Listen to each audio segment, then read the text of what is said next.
Assalamualaikum warahmatullahi wabarakatuh. Halo anak-anak, bagaimana kabarnya hari ini? Alhamdulillah, luar biasa. Sudah siap belajar hari ini? Mantap! Tak kenal maka tak sayang, maka sebelum belajar, mari kita perkenalan diri terlebih dahulu.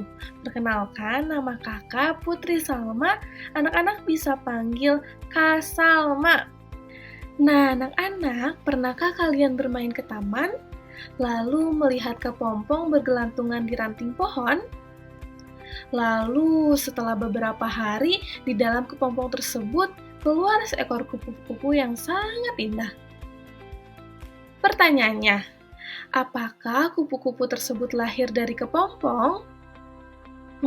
Bukan ya, kepompong adalah salah satu tahapan dari daur hidup kupu-kupu. Lalu, apa itu daur hidup? Daur hidup adalah tahapan pertumbuhan dan perkembangan makhluk hidup dari mulai lahir sampai dewasa. Nah, daur hidup pada kupu-kupu disebut sebagai metamorfosis. Selanjutnya yaitu mengenai jenis metamorfosis. Nah, metamorfosis ini terbagi menjadi dua. Yang pertama adalah metamorfosis sempurna. Hewan yang mengalami metamorfosis sempurna akan mengalami perubahan bentuk yang berbeda jauh ketika lahir dan dewasa. Nah, contoh dari metamorfosis sempurna ini ada kupu-kupu, nyamuk, kumbang, dan katak.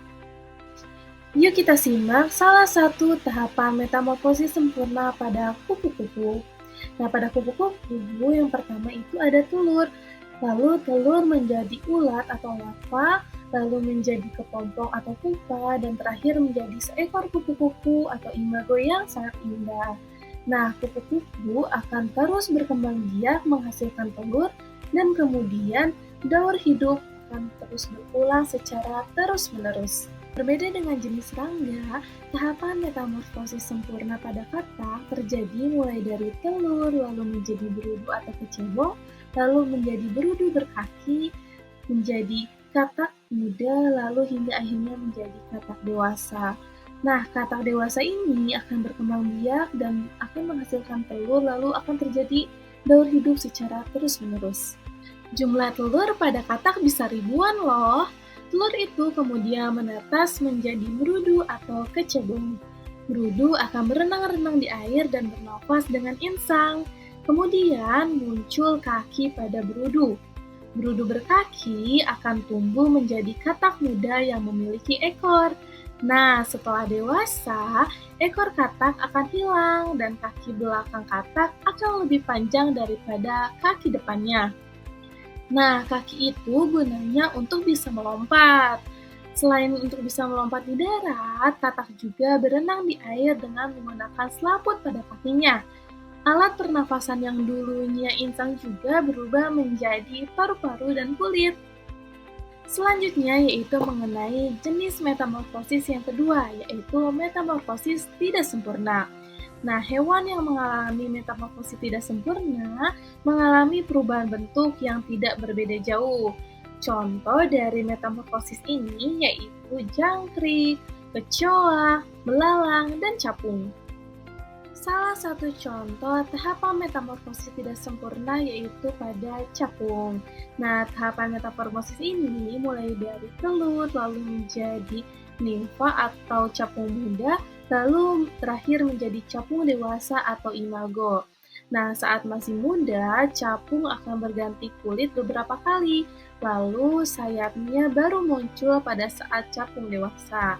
Nah, setelah itu, capung akan berkembang biak dan menghasilkan telur lagi, sehingga daur hidup pun akan terus berulang secara terus-menerus.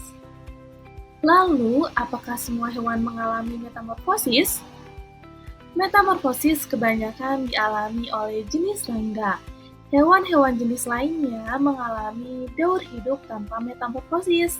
Artinya, bentuk hewan ketika lahir hingga dewasa cenderung sama, tetapi ukuran dan fungsinya semakin berkembang. Nah, salah satu contoh hewan yang tidak mengalami metamorfosis adalah kucing. Bentuk anak kucing ketika lahir sama dengan kucing dewasa, hanya saja ukurannya lebih kecil dan fungsi tubuhnya belum berkembang sempurna. Nah, sekarang sudah makin tahu ya tentang daur hidup. Sekarang bagaimana nih agar lebih bijak dalam pengetahuan ini? Iya, tentunya dengan bersyukur atas kebesaran Allah dan belajar dengan lebih giat lagi ya, supaya pengetahuan ini bisa bermanfaat bagi kehidupan manusia. Nah, anak-anak, sekian pembelajaran hari ini mengenai daur hidup. Sampai jumpa pada pertemuan berikutnya. Wassalamualaikum warahmatullahi wabarakatuh.